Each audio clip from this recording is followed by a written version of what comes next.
আবারও দ্বিতীয় ধাপে আমার গাছের কিছু ফল পরিপক্ক হয়েছে।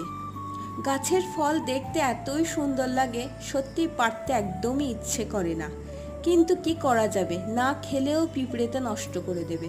তাই আজ নিজেদের খাওয়ার জন্য সবচেয়ে বড় ফলটি হারভেস্ট করলাম। যারা ড্রাগন গাছ লাগাবে বলে ভাবছো, তারা নার্সারিতে গিয়ে এই ধরনের শক্ত ম্যাচিওর চারা সংগ্রহ করে গাছ লাগাও, তাহলে 1 বছরের মধ্যেই ফল পাবে। আর যদি আমার মতো ইম্যাচিওর গাছ লাগাও, তাহলে 3 থেকে 4 বছর লেগে যাবে ফল আসতে। কিছু অসাধু ব্যবসায়ী আছেন, ওনারা এইরকম ডাল বিক্রি করেন, তো এদের থেকে একটু দূরে থাকো, ম্যাচিওর চারা সংগ্রহ করে গাছ লাগাও। ধন্যবাদ।